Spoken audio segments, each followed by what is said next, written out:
Olá, amadas!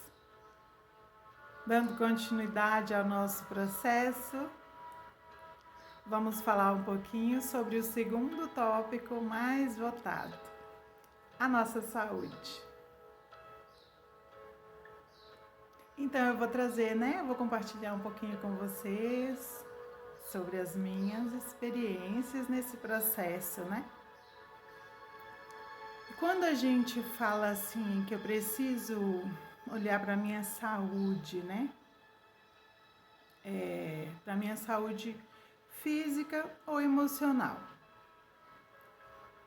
Porque tudo isso funciona junto, É um conjunto aí, a mente cria, o corpo vai realizando.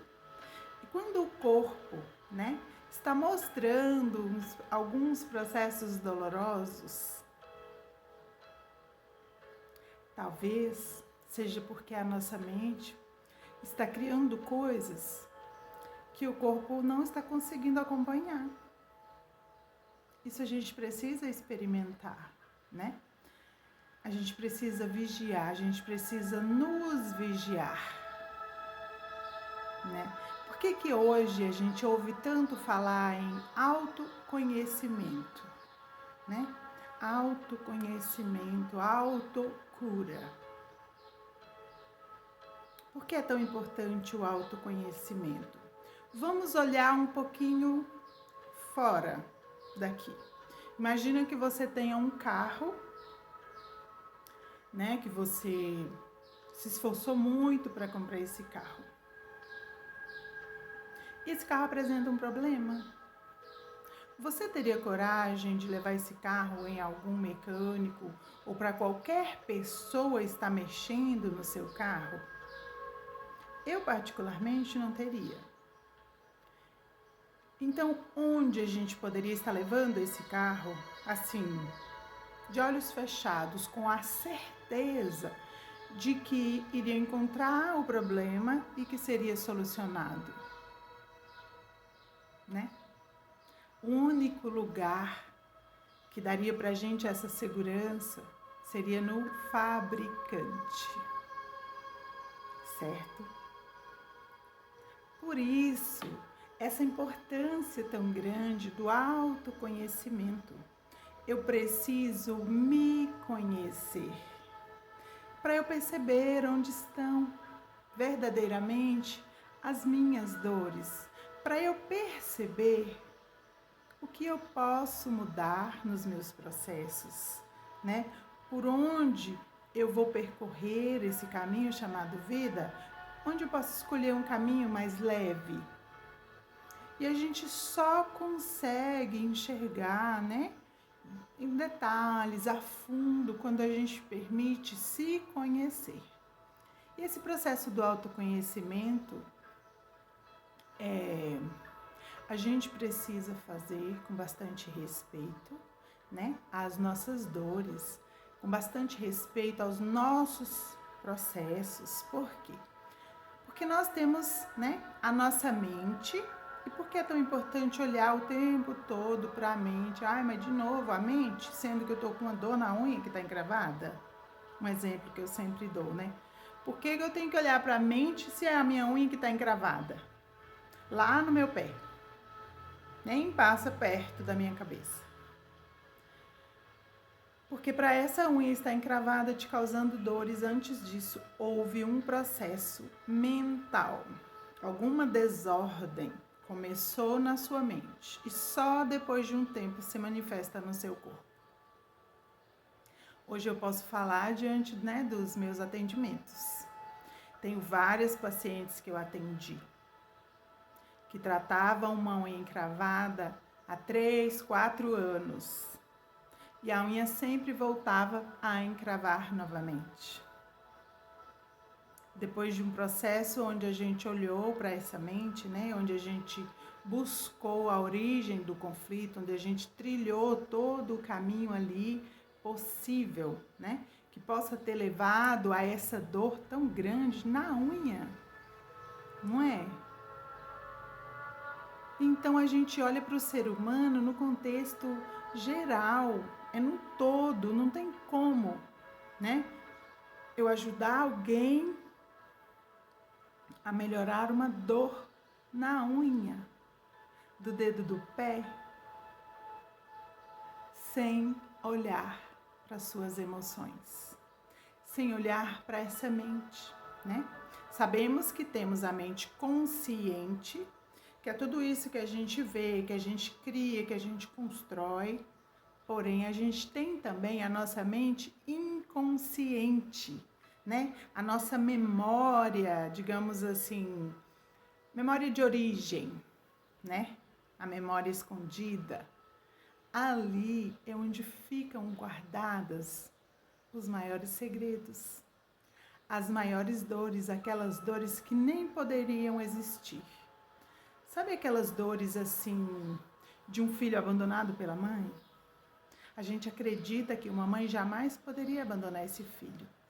Então, aquela mente, né, encontra ali como processo de defesa, né, como processo de proteção daquela vida, a mente cria uma camuflagem onde ela esconde isso, onde ela procura apagar todas aquelas vivências, todas aquelas experiências que causaram grandes dores, a nossa mente tenta esconder. Porém, dependendo da forma, né, com que a mente recebeu tudo isso, o nosso corpo não vai concordar que isso fique escondido. Então, ele vai mostrar em algum lugar do nosso corpo, em algum lugar da nossa vida, né? A nossa mente consciente vai dar um jeito de mostrar para nós assim, olha isso, você precisa olhar isso. Então, muitas vezes, quando eu estou num processo de ganho de peso, por exemplo, né? Algumas pessoas chegam a fazer cirurgias e voltam a reter o peso novamente. O que você pode aprender com esse peso? A gente precisa parar um pouco de pensar e começar a sentir o nosso corpo, sentir as nossas emoções, né? Como é que isso chegou para nós? A gente precisa olhar desde quando começou esse adoecimento, para a gente trilhar um caminho que nos leva a reconciliar com esse processo que causou grande dor. Então, muitas vezes, quando eu estou no meu processo de juntar, de acumular gordura, muitas vezes eu estou me escondendo. Muitas vezes eu estou me protegendo e essa gordura está me ajudando a me manter viva. Talvez eu me sinta em perigo, talvez eu me sinto abandonada, rejeitada, né? Como se eu estivesse ali sozinha e eu preciso me proteger sozinha. Então a minha mente entende que eu preciso de autoproteção, porque eu não tenho ninguém para me proteger. E vai criando, então, ali o meu corpo começa a produzir o meu sistema de proteção, né? Quando eu não tenho ninguém para me proteger, o meu corpo se encarrega de me ajudar a me proteger. Tudo isso é voltado para o nosso sistema básico de sobrevivência. Então, se a pressão está subindo, peraí, a pressão começou a subir quando? Qual foi o momento da vida em que você viveu, em que você sentiu uma grande pressão, né? Que ficou ali registrada no seu cérebro. E o seu corpo apenas está mostrando para você que existe ali um processo que precisa ser olhado. Porque muitas vezes aquele momento de pressão já ficou para trás. Só existe a memória registrada no seu inconsciente. Porém, a sua mente continua mandando essa mensagem para o seu corpo e às vezes você precisa encontrar uma forma de desligar esse botão, né? De se reconciliar, de avisar para a sua mente, ei, isso aconteceu há mais de 20 anos atrás. A gente não precisa mais criar essa proteção, porque hoje eu já tenho alguém que me protege, né? Eu já me casei, já tenho marido. Eu já tenho alguém que me ajuda, que me protege, né? Eu tenho alguns amigos que são da minha confiança, é onde eu me sinto protegida. Eu tenho um refúgio, eu não estou mais sozinha. Eu preciso criar esses momentos de avisar para a nossa mente, de desligar os botões de comando. E muitas vezes a gente precisa buscar ajuda para estar fazendo isso. Porque o que está registrado na mente inconsciente, na maioria das vezes a gente não percebe. A gente não quer fazer algo. E quando a gente assusta, estamos lá de novo, fazendo aquelas coisas que eu já tinha falado que eu não ia fazer. Mas eu já falei que eu não ia mais fazer isso. Que eu não ia mais passar por esse caminho. Que eu não ia mais conversar com fulano. Né? Eu já falei que eu não ia mais pegar tal coisa. E daqui a pouco, a hora que eu assusto, olha eu lá de novo, fazendo aquilo, mas eu já sei que não é bom. Para que eu estou fazendo? Para que eu estou buscando? Muitas vezes existe ali uma mensagem da necessidade disso que está no seu inconsciente. Por isso é importante o autoconhecimento, por isso é tão importante a gente aprender a olhar para dentro, né? Por isso a gente ouve falar tanto em trabalhar a respiração, faça meditação. Por que trabalhar a respiração? Porque é através da respiração é que a gente sente a vida, que a gente se conecta com a vida. Não é assim? Quando a gente nasce, a primeira coisa que olham é a nossa respiração. Se nasceu respirando, está vivo. Ah, não está respirando, corre risco de morrer. Precisamos ser rápidos para liberar a respiração, né? Então não existe vida sem respiração. E da mesma forma quando a vida acaba, né? Quando a vida acaba, acaba a respiração.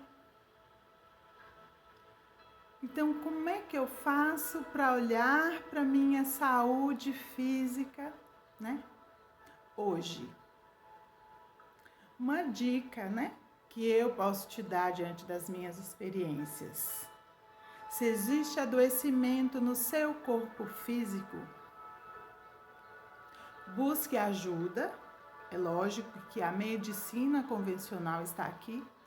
Se ela existe é porque a gente precisa disso, né? Tudo isso faz parte. A única coisa que a gente precisa olhar é a medicina convencional até o momento vem olhando para fora, né?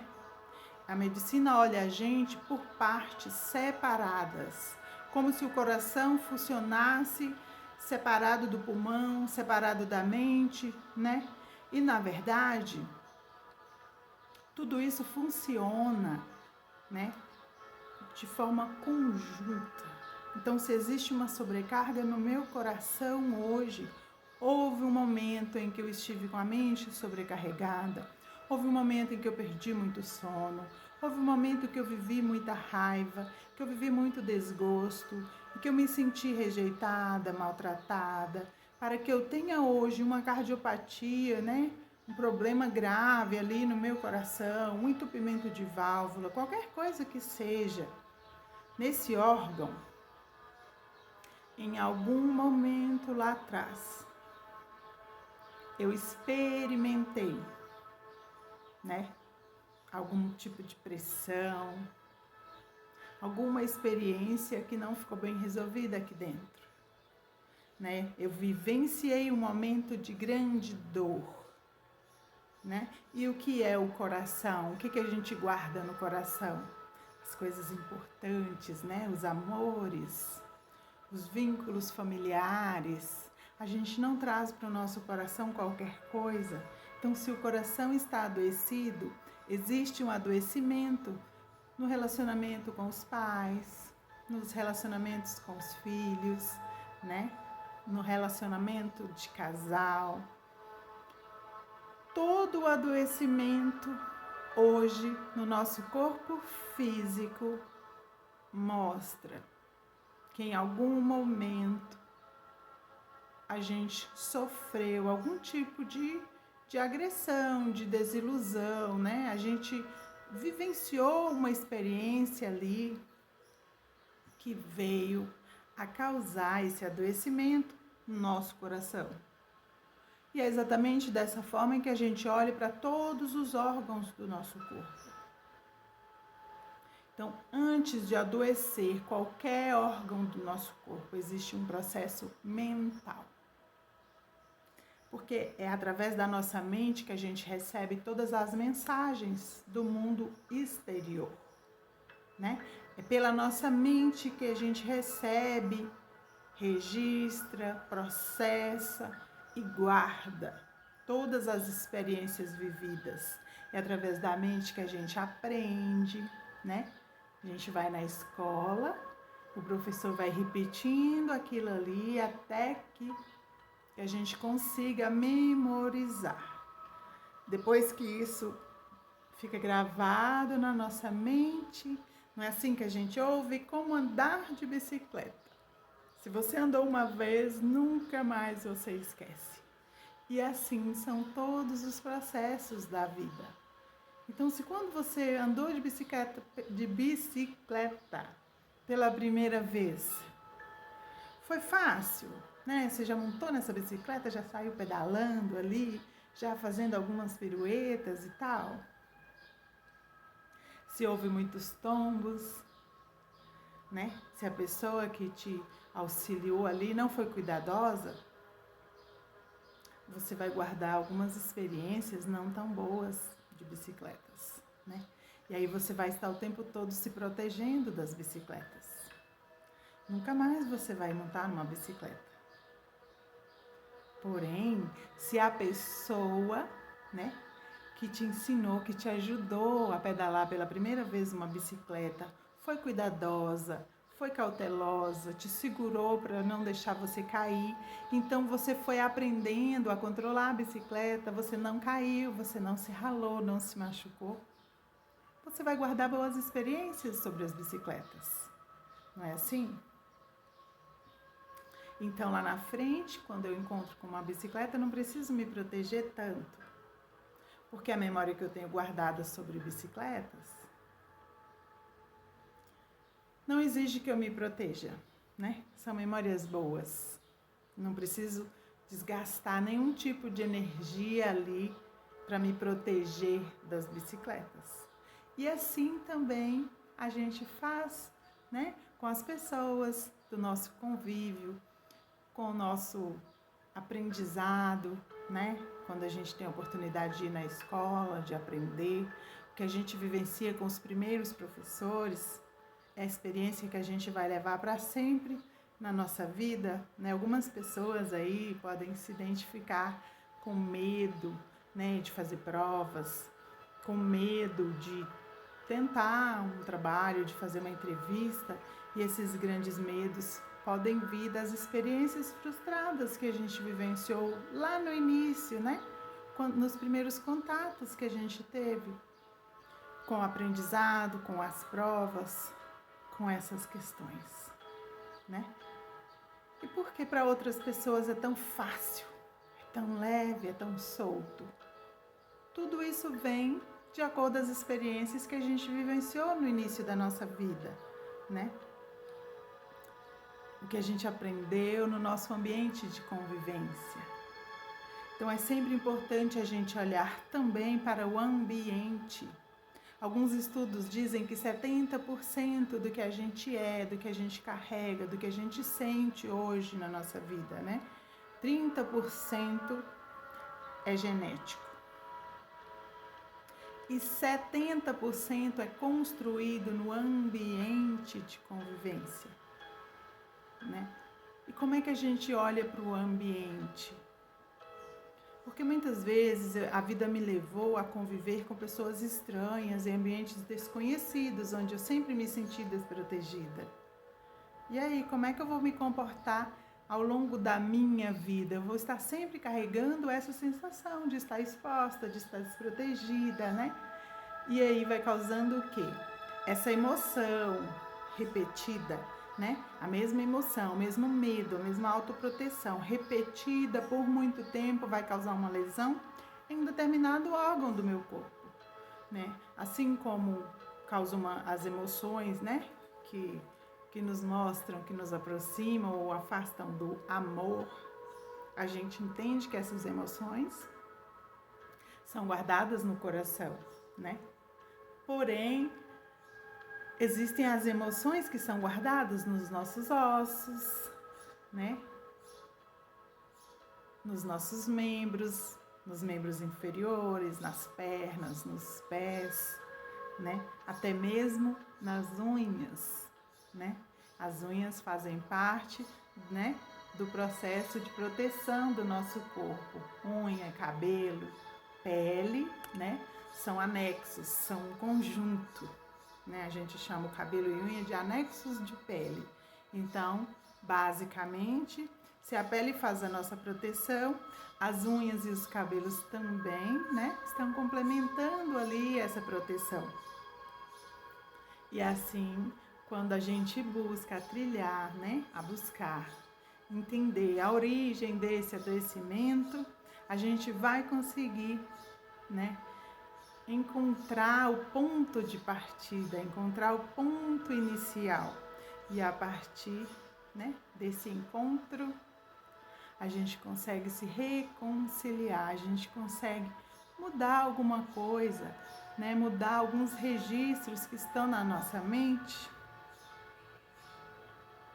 E como consequência dessas mudanças, a gente consegue ter um pouco mais de alívio no nosso organismo, né, no nosso corpo físico e também na nossa mente.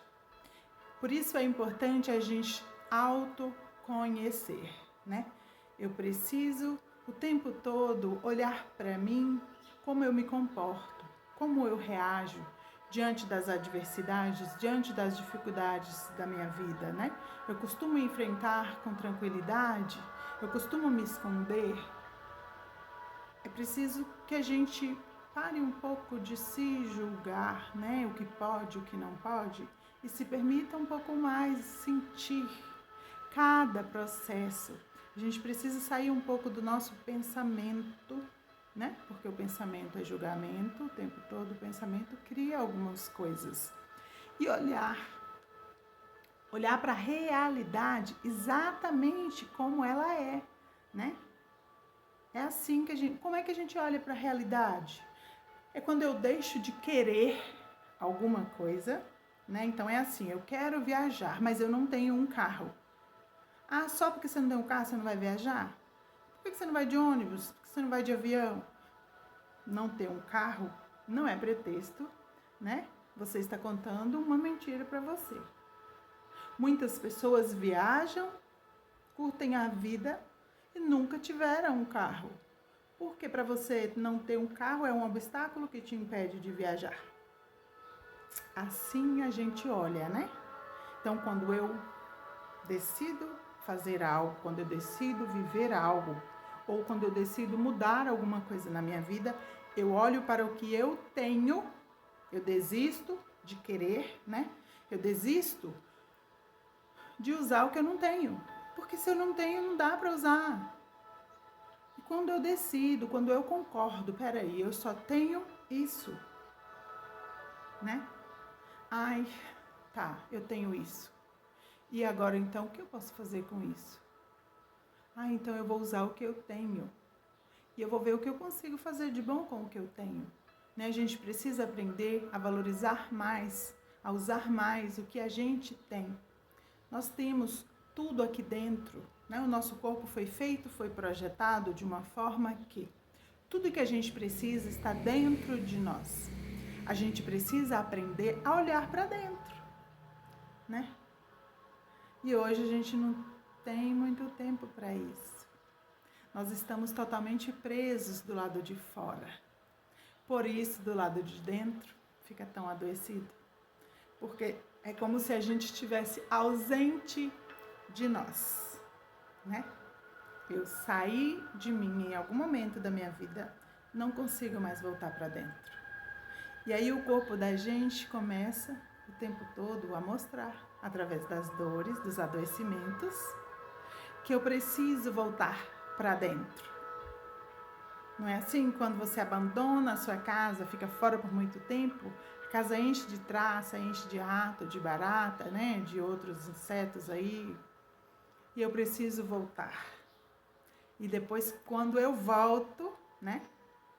Então, eu posso. Só quando eu volto, só quando eu olho para dentro, eu consigo fazer a limpeza, né? Eu consigo arrumar a pintura dessa casa, eu consigo trocar alguns móveis que foram deteriorados ali na minha ausência, que foram estragados. Só quando eu volto para dentro dessa casa eu consigo mudar alguma coisa, eu consigo organizar alguma coisa. Então isso é um pouco urgente para nós, né? Voltar para dentro de nós, olhar para as nossas dores, né? Olhar para essa bagunça que aconteceu ali em algum momento. Eu estava ocupada lá fora, cuidando da vida de outras pessoas, mas elas estavam doentes, elas estavam um pouco mais fragilizadas do que eu. Então isso justifica. Tá, mas e aí, essa pessoa já recuperou? Muitas vezes essa pessoa ainda nem está mais aqui entre nós. E nós ainda estamos carregando no nosso coração essa responsabilidade de cuidar do outro, ainda não permitimos voltar para dentro para cuidar de nós, né?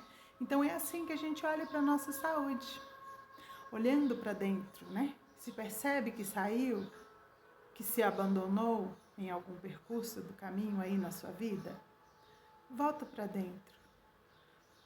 Há sempre tempo para voltar, para olhar para dentro de nós.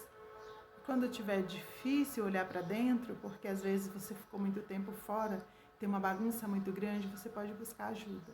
Existem muitos profissionais hoje capacitados para te ajudar a fazer essa faxina, né? A te ajudar a organizar o interior dessa casa, deixar um aspecto, né, mais saudável. Alguns perfumes aí que a gente pode colocar nessa casa para ficar com aquele cheiro agradável, de casa limpa, de casa nova. A gente precisa faxinar o nosso interior, a nossa mente, as nossas emoções, né? O máximo que a gente puder. Porque somente quando eu estou bem, eu consigo cuidar de alguém, eu consigo trabalhar, né? Eu consigo desempenhar bem qualquer outro papel. Então, assim, no meu ponto de vista, né, esse é o tópico mais importante. Eu preciso estar bem. Primeiro eu olho para mim, para dentro, eu limpo a minha casa, né, a minha mente. Somente quando eu estou bem, eu posso receber alguém, eu posso cuidar de alguém, né? E depois disso, eu posso oferecer, né? Eu posso contribuir com a vida através do meu trabalho. Então, eu só vou conseguir também desenvolver um bom trabalho, né? Quando eu estou bem comigo, né? Quando a minha casa está em ordem. Ok? Espero ter contribuído. Logo estarei de volta falando um pouquinho dos outros processos. Abraços com amor, Gesaine Barbosa. Caso você se identifique nos processos, qualquer dúvida, pode deixar nos comentários. Logo estarei respondendo. Abraços com amor, Gesaine Barbosa, terapeuta familiar.